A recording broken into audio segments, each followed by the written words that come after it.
Hello there, my name's Amritavani, and I just wanted to say thank you to Tiratanaloka for asking me to do this video, this short talk. So I'm just going to tell you a little bit about why I asked for ordination, and also why I chose to practice in the context of the Tiratana Buddhist community. So just a bit about me first of all. So that you know kind of what kind of lifestyle I have and what's led me to where I am today. I actually came across the movement in 1998, so quite a long time ago, and that was in Croydon. And I just joined a meditation class there and a Dharma class, and I used to just really look forward to it every week. And in particular, I looked forward to the Dharma talks that were given there by a couple of order members, and I don't think I'll ever forget the feeling of just feeling that I'd found something that I really resonated with and that spoke the truth somehow. So then if you wind on a number of years after me having been teaching in Northern Ireland and so on for a while, then I actually moved to Cambridge. And then I rediscovered the Cambridge Buddhist Centre, or I rediscovered Tiratana at the Cambridge Buddhist Centre. So I was delighted, and that was around 2004. And I started to go to classes there. I did drop-ins, I did meditation courses, I did Dharma courses, and so on. And so I decided to become a Mitra. And in 2007 I became a Mitra, and then about 3 weeks later I got married, and then about a year later I had my first child, and I now have 2 children. So I was doing all of this whilst very much in the midst of family life, and it's not always an easy task. So that's a brief history of my journey towards ordination. So I just thought it'd be good to think about why I asked for ordination. What was it for me that led me to ask for ordination rather than just being a Mitra? So I asked, so maybe it's good to say why I didn't ask for ordination until the point that I asked. What was it that was holding me back in my mind? So I was just thinking things like, well, I can't possibly do this because I've got 2 young children. How am I going to fit this in? How am I going to fit that in? It's not going to be possible. And yeah, I suppose what I was doing was I was looking at my going for refuge in quite a practical way. I was trying to think it out too much, which is probably sensible. It's good to look at one's lifestyle, but I'll have to say that just because I'm now ordained doesn't mean I've even worked all of that out either. It's just always changing, always moving. I'm always having to ask myself, how do I do this? That's a constant question I ask. But I think the big difference was that at one point I knew in my heart that I'd found something that was truthful, and that meant more to me than all of the ifs and buts and how and when. And so I asked. And there is a bit of a story to that as well, which I think I'll mention, is that so I was working for a hospice at the time. I was working with people who were being treated palliatively in a daycare setting. And I'd had some maternity leave and decided that I'd take my second child, who was 6 months at the time, in to meet my colleagues. And when I went to the centre, I realised that actually, none of the patients that I had known before when I was working there were there anymore. Many of them had died. And there was something about holding a baby in my arms and then seeing that people really do die, that felt very precious to me, and I just suddenly thought, I don't know what's stopping me anymore. There isn't any time anymore. I just need to follow what I know to be true in my heart and what resonates. So yeah, and I actually asked for ordination on that day.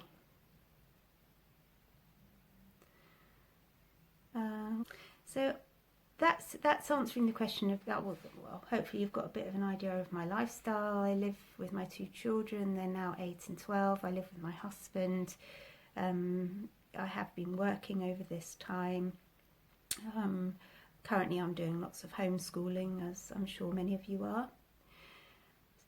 But why Triratna? That's the question that I want to have a look at next. Why Triratna?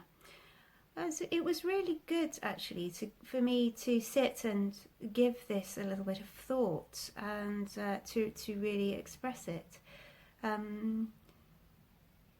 I think these things change. You know, sometimes it's this that you feel drawn to, sometimes it's that. But the things that I'm going to tell you about now just feel also something that I'm really appreciating about the order now.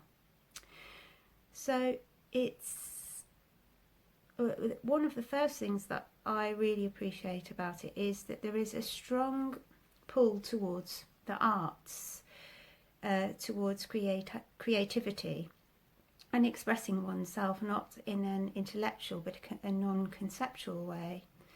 And Sangharakshita has actively encouraged that, to bring about the appreciation of art and beauty into your life as part of your spiritual practice. And yeah, I would say that the writings of Sangharakshita, you can just see that he's a very intelligent man. He's an academic, and he has a very particular mind. And it's not always easy to read his writings, but that there was this other aspect to the movement which I wasn't finding anywhere else, which was about expressing oneself creatively. And so I started to move from not thinking I had an ounce of creativity in my body to really opening up to that. Not only that, and I think it's important that it's not just your own practice in this movement. So there are many artists in the Tiratana Buddhist community. There are illustrators, there are painters, there are potters, there are sculptors, there are gardeners, there are dancers, and so on. There are poets. So when you join this community, then you are open to all these different ways of being and all these different artistic expressions, all this creativity. So it becomes quite a rich mix of that. I really enjoy that aspect of that richness.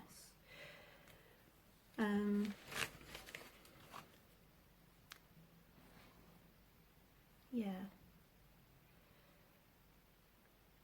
So the community is collectively creative, but you can bring your own individual expression to that as well. Secondly, the thing that I really appreciate and have really appreciated and still do, and was drawn to, was the fact that the movement is international.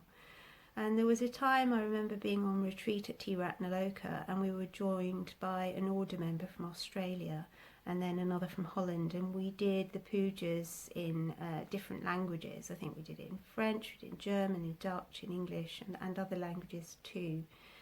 And that felt very rich and open to me, and I still now really enjoy that feeling of the Dharma spreading across the world and not just being something very particular to this country or something. And perhaps some of you who are watching this video will be living, I'm in the UK, perhaps you're somewhere in Australia, or maybe I don't know, maybe Mexico or somewhere like that. And my ordination retreat had a very international feel to it, and we did lots of the rituals in Dutch and English. So yeah, I've got a real feel for that, I think. And it's not just because it makes it more interesting or something like that. It's actually a spiritual practice, I think, because the fact that there are so many different types of people from different cultures in the movement means that you learn that your way of being is only one way of being, and that you open up to other ways of being and other cultures and other ways of understanding the Dharma. So it's a practice of opening oneself up to others.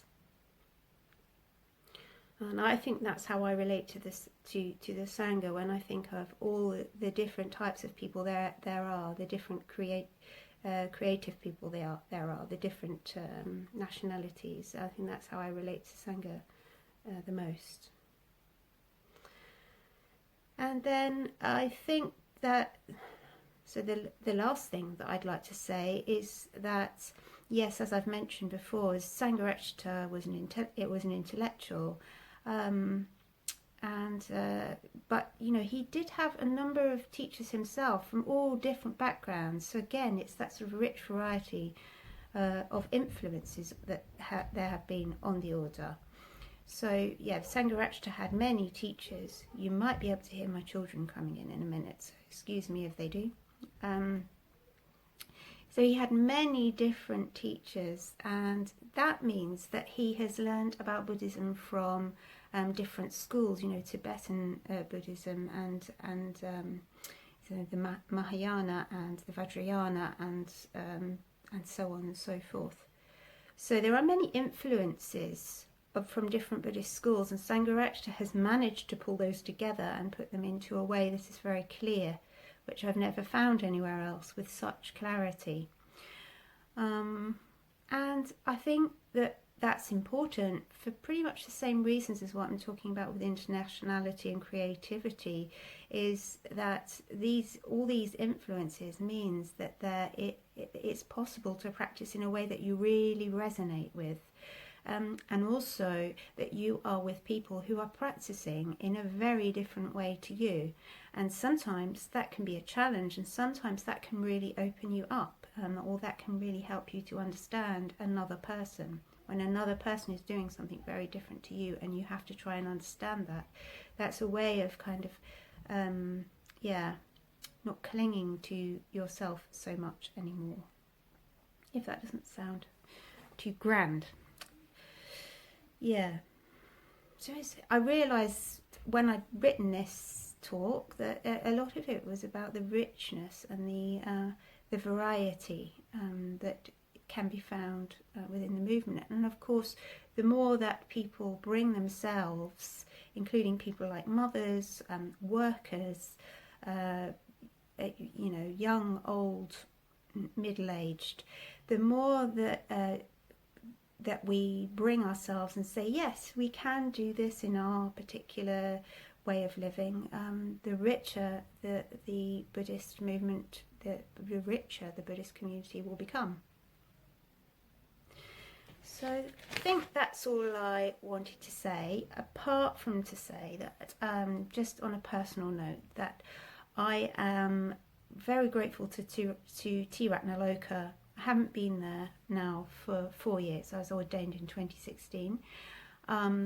I always felt very supported at Tiratanaloka. Such excellent guides and teachers there who know how to take retreats into a very deep place, but also are very caring, and they really support many women. I don't know how you do it. I think you really are amazing, and I still think of Tiratanaloka as my spiritual home, and I'm very pleased to do this for you. Good luck on your spiritual path, wherever that leads you. Lots of love. Bye.